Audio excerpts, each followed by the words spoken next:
हमारे माशरे में जिनसी बेरहरवी बहुत तेज़ी से फैल रही है, जिसमें एक चीज़ है लवातत, जिसको हम गेज़म कहते हैं। जो कई पेशेंट्स मेरे पास आते हैं जो गेज़म का शिकार हैं, मेल से जो सेक्स करते हैं उसका शिकार हैं, और आते हैं मेरे पास इस चीज़ की ट्रीटमेंट के लिए कि डॉक्टर साहब हमारी टाइमिंग कम है या हमें इरेक्टाइल डिसफंक्शन है। तो ऐसे पेशेंट्स जो होते हैं यूजुअली उनका जो ट्रीटमेंट होता है उसमें पहला स्टेप ये होता है कि उनको एक गाइड किया जाए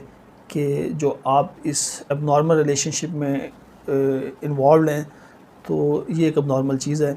इस तरह नहीं होना चाहिए। और जब तक आप इसके अंदर इन्वॉल्व रहेंगे तब तक मेरा ये तरीका है कि ना तो मैं उनके इरेक्टाइल डिसफंक्शन का ट्रीटमेंट करता हूँ, ना प्रीमेच्योर इजैकुलेशन का ट्रीटमेंट करता हूँ,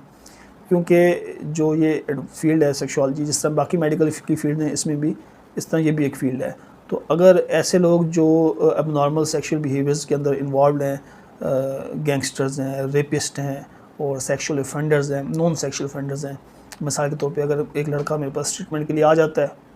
जिसको इरेक्टाइल डिसफंक्शन है, प्रीमेच्योर इजैकुलेशन है, लेकिन उसकी शादी नहीं हुई, उसने 4-5 गर्लफ्रेंड्स बना के रखी हुई हैं,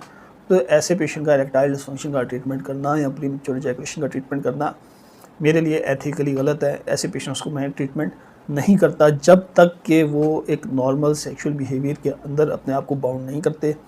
तो ऐसे पेशेंट्स को मैं ये कहता हूँ कि आपका ट्रीटमेंट पॉसिबल है, 100% पॉसिबल है, और मैं करूँगा भी, लेकिन अपना शादी कार्ड लेके आओ। जब आपकी शादी तय हो जाएगी, अपना शादी कार्ड लेके आओ, तब आपकी ट्रीटमेंट करेंगे, जब आप अपनी बाकी चीज़ों से तौबा करेंगे।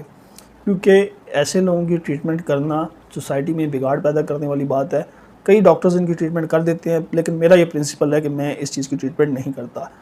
और हमारी जो गाइडलाइंस हैं वो भी ये कहती हैं कि अगर एक पेशेंट जो है एबनॉर्मल सेक्सुअल बिहेवियर्स के अंदर इन्वॉल्व है, तो सबसे पहली चीज़ ये है कि उसको नॉर्मेलिटी की तरफ लाया जाए। तो क्यों लोग ज़्यादातर इसके अंदर इन्वॉल्व हैं, लवातत के अंदर इन्वॉल्व हैं, तो इसका सबसे पहला वजह यह है कि हमारे यहाँ शादी बहुत डिले की जा रही है। 30-30, 35-35 साल तक शादी डिले की जा रही है। वालिदैन इंतहाई गफलत का शिकार हैं, और इसमें वालिदैन का बहुत बड़ा कसूर है।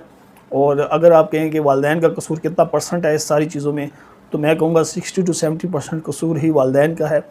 कि वो शादियों में इतनी बड़ी डिले ला रहे हैं, 30-30, 35-35 साल तक शादियों को डिले कर रहे हैं। तो फिर उसमें ये चीज़ हो जाती है कि अवेलेबिलिटी की चीज़ हो जाती है कि एक पर्सन है वो अगर अपनी सेक्सुअल नीड्स को पूरा करता है और जो उसको एजिटेशन होती है, सेक्सुअल डिज़ायर अंदर होती है, तो कैसे पूरा करे। तो जो उसके नियर बाय लोग होते हैं वो लड़के ही होते हैं ज़्यादातर, तो फिर वो लड़कों के साथ ही रिलेशनशिप बना लेते हैं। लड़कियों के साथ अप्रोच करना ज़रा डिफ़िकल्ट होता है, और लड़कियां ज़्यादातर एक कमिटमेंट के साथ रिलेशनशिप डिमांड करती हैं बजाय इसके कि टाइम पास। तो जो अब नॉर्मल सेक्सुअल बिहेवियर्स हैं, जो लवातत है, वो डिस्करेज ही करनी चाहिए, क्योंकि लोगों को इस चीज़ का नहीं पता कि जो एनल सेक्स है ये बेसिकली सबसे ज़्यादा बड़ी काज है सेक्सुअली ट्रांसमिटेड डिजीज़ फैलाने की, और ख़ास तौर पे एड्स की। एड्स नॉर्मल वजाइनल इंटरकोर्स में इसकी ट्रांसमिशन कम है, जबकि एनल सेक्स में इसकी ट्रांसमिशन 10 टाइम्स ज़्यादा है। तो एनल सेक्स में एड्स, HIV जिसे हम कहते हैं HIV एंड एड्स, तो उसकी ट्रांसमिशन की बहुत ज़्यादा चांसेस हैं। इसीलिए आपको कई ऐसे इलाके मिलेंगे जो कि कंजर्वेटिव हैं, इनके शरीयत वहाँ पे इम्पोज्ड है, बाशरा किस्म के लोग हैं, इसके बावजूद भी उन इलाकों में एड्स बहुत ज़्यादा है। क्यों उन इलाकों में एड्स बहुत ज़्यादा है? क्योंकि वहाँ पे बच्चाबाजी बहुत ज़्यादा है, लौंडेबाजी बहुत ज़्यादा है, एनल सेक्स बहुत कॉमन है, जिसकी वजह से एड्स की ट्रांसमिशन बहुत ज़्यादा है उन इलाकों में, और एड्स के केसेस उन इलाकों में ज़्यादा रिपोर्ट हो रहे हैं। तो डेफिनेटली एनल सेक्स एड्स का एक बहुत बड़ी वजह है। और अगर आप देखें एथिकली भी तो ये बहुत गलत चीज़ है। यानी कि अगर आप कौम लूत को स्टडी करें तो अल्लाह ताला ने उनके ऊपर 4 किस्म के अजाब नाजिल किए,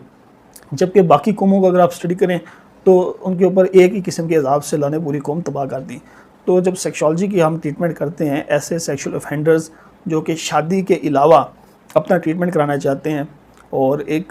पर्पसफुल रिलेशनशिप में नहीं जाना चाहते या अभी नहीं है, तो उनके ट्रीटमेंट के लिए सबसे पहली प्रीरिक्विज़ाइट यही है कि आप इन सब चीज़ों को छोड़ें। हाँ, अगर एक पेशेंट इन चीज़ों को छोड़ना चाहता है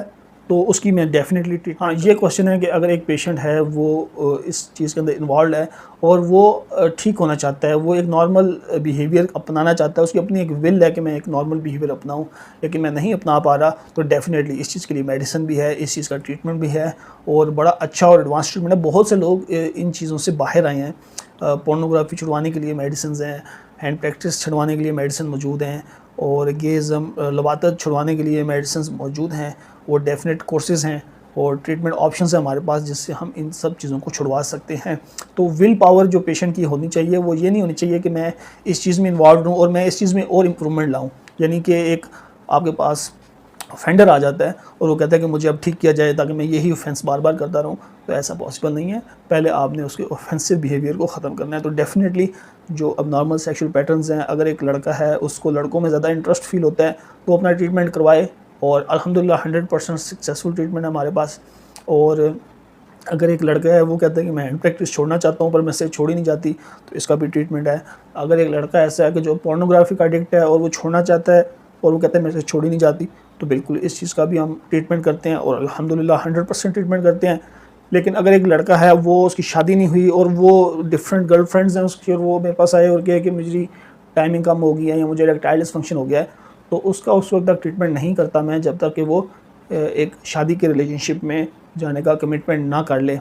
और इसी तरह डिफरेंट सेक्सुअल परवर्जन्स हैं कि हम परवर्टेड लोगों की ट्रीटमेंट नहीं करते, जो एक नॉर्मल और फिजियोलॉजिकल बिहेवियर है उसी को